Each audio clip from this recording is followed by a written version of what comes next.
Now let's start. Previous video में आपने देखा कि हमने बताया था कि रिन्यूएबल एनर्जी सोर्स क्या होते हैं, नॉन रिन्यूएबल एनर्जी सोर्स क्या होता है। उसमें फॉसिल फ्यूल्स आपने पढ़ा, non fossil fuel. Fossil fuel में जीवाश्म ईंधन, जीवाश्म उस समय प्राप्त होते हैं जो कि हमें सेडिमेंट्री रॉक में प्राप्त होते हैं। नॉन फॉसिल फ्यूल्स में आते हैं आपके यूरेनियम, थोरियम, जो भी न्यूक्लियर प्रोडक्ट हैं वो। रिन्यूएबल का मतलब ऐसा है, रिन्यूएबल एनर्जी सोर्स होते हैं वो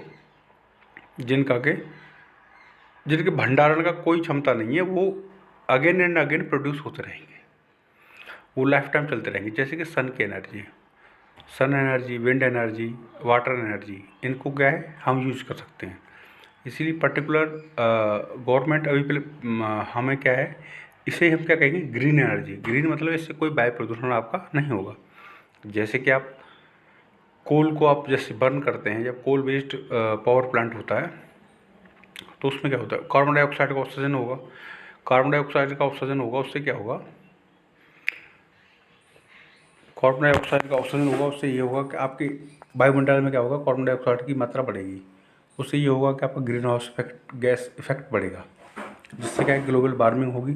ग्लोबल वार्मिंग होगी तो ग्लेशियर्स हैं वो पिघलेंगे तो उससे क्या होगा कि आपका जो जल स्तर है, क्योंकि 70% of the earth surface covered with water, 70% जो एरिया है आपका अर्थ का, वो किससे कवर है, वो है आपका किससे, पानी से कवर हुआ है। अगर ऐसे ही ग्लोबल वार्मिंग बढ़ती रही तो ये क्या हो जाएगा एक टाइम पे, अगर तो ये पूरी अर्थ क्या है, एक सबमर्ज्ड बॉडी के रूप में बिहेव करेगी, लाइक द, मतलब सब कुछ डूब चुका होगा। चलिए पढ़ते हैं अब आगे। ये आपको एक प्रीव्यू था जो दिया मैंने आपको कि मतलब चीज़ों से क्या क्या इफेक्ट हो रहा है, हमें इंटरलिंक करना है चीज़ों को, ठीक है ना। तो यूरेनियम प्रोडक्शन, यूरेनियम क्या है, एक एनर्जी प्रोड्यूस करने के लिए एक एलिमेंट है। तो इसका कहाँ पे उत्पादन ज़्यादा होता है, कहाँ इसके मैक्सिमम रिजर्व्स हैं, वो हम देखते हैं। कजाकिस्तान में इसका प्रोडक्शन सबसे ज़्यादा होता है, सेकंड वन है कनाडा, थर्ड वन है ऑस्ट्रेलिया। मैक्सिमम रिजर्व्स, प्रोडक्शन नहीं हो रहा है लेकिन वहाँ पर रिजर्व्स मतलब जो वहाँ की जो क्षमता है वहाँ देख ली गई है कि वहाँ पे सबसे ज़्यादा हो सकता है। रिजर्व का मतलब ये होता है, प्रोडक्शन अलग चीज़ है कि वहाँ पे अभी उत्पादन उतना हो रहा है, रिजर्व मतलब वहाँ भंडारण ज़्यादा है। Uranium reserves in India, Jaduguda ये झारखंड में पड़ता है आपका, Tummalapalle Andhra Pradesh, Rohil Rajasthan. Nuclear power plants in India, Tarapur, ये पहला न्यूक्लियर पावर प्लांट है जो तारापुर में लगा था। ये कहाँ पे, महाराष्ट्र में, ये 1969 में लगा था। रावत भाटा राजस्थान में सेकंड वन, नरोरा यूपी में है। ये कैसे हैं न्यूक्लियर पावर प्लांट्स, मैंने कल ही आपको बताया था कि न्यूक्लियर पावर प्लांट्स वो होते हैं जिनमें यूरेनियम या थोरियम का यूज करके हम क्या करते हैं कि हम बिजली का उत्पादन करते हैं। कोल बेस्ड पावर प्लांट होंगे, जैसे कि आपका वो है, कई सारे हैं, जैसे कि अलीगढ़ डिस्ट्रिक्ट में ही है आपका, एग्जैक्ट नाम मुझे याद नहीं आ रहा है, केगा कर्नाटका में, कुनकुलम तमिलनाडु में, कलपक्कम तमिलनाडु, और Kakrapar Gujarat.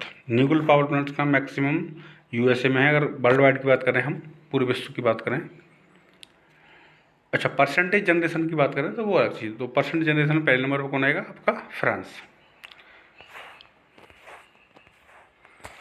Foreign nuclear power companies in India, जो फॉरेन की कुछ कंट्री है वो भी हमारे यहाँ क्या गए कि बिजली का उत्पादन काम का कर रही हैं, बिजली उत्पादन का काम कर रही हैं। तो उसमें क्या, एरिबा फ्रांस की कंपनी है, रुस्तम रसिया की कंपनी है, जीई कहाँ की है, United state of America, USA की कंपनी है।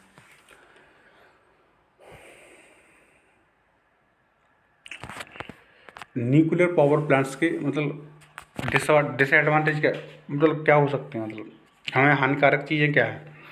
तो इसमें देखिए थे कि हाई इंस्टॉलेशन कॉस्ट, मतलब जो निर्माण की जो आपकी जो भी होगी उसको में क्या है कि आपको बहुत ज़्यादा पैसा खर्च करना पड़ेगा। आप न्यूक्लियर पावर प्लांट बनाएंगे उसके लिए बहुत ज़्यादा ज़मीन खरीदेंगे, उसके लिए चिमनी वमनी जो भी कुछ है, आप जो रिएक्टर वेक्टर लगाएंगे उसमें क्या बहुत ज़्यादा खर्चा आएगा। सेकंड वन होगा लीकेज ऑफ रेडिएशन।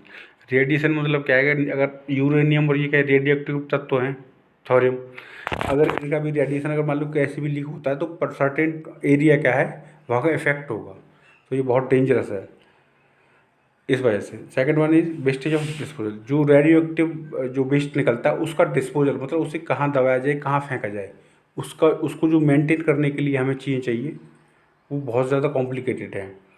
इन चीज़ों के ऊपर आप जानते हैं कि ई वेस्ट होता है, जो भी हमारा इलेक्ट्रॉनिक वेस्ट होता है जो भी, उसे हम कहाँ पे वेस्ट मतलब डिस्पोज करेंगे मतलब प्रॉपरली, कि जिससे कि हमारे इन्वायरमेंट में प्रदूषण न फैले, इन्वायरमेंट हमारा अफेक्ट ना हो। उन चीज़ों के लिए क्या है, ये मोस्ट इम्पोर्टेंट चीज़ है। ये चीज़ आप समझिए, हर एक चीज़ इम्पोर्टेंट है। ऐसा नहीं है कि मतलब देखिए कोई भी चीज़ का प्रोडक्शन किया जाता है, पर्टिकुलर चीज़ कोई प्रोड्यूस की जाएगी, ऐसा नहीं है उससे मानव जाति का लाभ हो। हमें ये देखना पड़ता है कि लाभ भी हो लेकिन नुकसान ना हो, या नुकसान हो तो मिनिमम हो। चीज़ों को बैलेंस करके हमें चलना है। ऐसा नहीं कि जैसे कि हम अब ये कोल वेस्ट और ये थर्मल वेस्ट, अगर ये जो एनर्जी उत्पादन के वो हैं थर्मल प्लांट्स, इनका अगर हम उपयोग करते रहें तो सर्टेन टाइम बाद बहुत ज़्यादा डिजास्टर कंडीशन, क्योंकि ग्लोबल वार्मिंग इतना हो जाएगा कि आइसलैंड पिघलने लगेंगे। तो वही आजकल आप देख सकते हैं सुनामी आ गई, ये सब आ गए, ये कारण है। तो इसीलिए क्या है कि अभी सब ये हम इन्वायरमेंट सब्जेक्ट हमारा पढ़ना इसलिए इम्पोर्टेंट हो जाता है क्योंकि मिनिमम कार्बन उत्सर्जन किया जाए, जिससे आपका ग्रीन हाउस इफेक्ट कम होगा। और हमारा क्या है, अब जैसे विंड एनर्जी, सोलर एनर्जी, ये क्या है, प्राकृतिक एनर्जी। आप क्या है कि ये रिलायबल मतलब विश्वसनीय सोर्स हैं एनर्जी के, और इन्हें लाइफ टाइम आप यूज कर सकते हैं। ये आप समझने की कोशिश कीजिए पहले तो, ठीक। चंबल में हुआ था नेक्ल डिजास्टर, ये यूक्रेन में हुआ था। ये क्या हुआ था 1986 में। फुकुशिमा में हुआ था जापान में 2011 में। अब देखिए सोलर एनर्जी के बारे में मैंने आपको बताया। Sun is the ultimate source of energy. जो पृथ्वी की पूरी ऊष्मा है वो कहाँ से प्राप्त होती है, सूरज से। Solar cell can directly convert solar energy into the chemical energy, into the electrical energy. Chemical energy में पहली चीज़ होता है, जब हम उसे सेव कर लेते हैं किन चीज़ों में, बैटरीज या किसी स्टोरेज डिवाइस के थ्रू, उसमें क्या हो जाता है कि वो सेव हो जाता है आपका इलेक्ट्रिसिटी एनर्जी में। A single solar cell can develops voltage of 0.5 to 1 volt and can generate 0.7 watt electricity.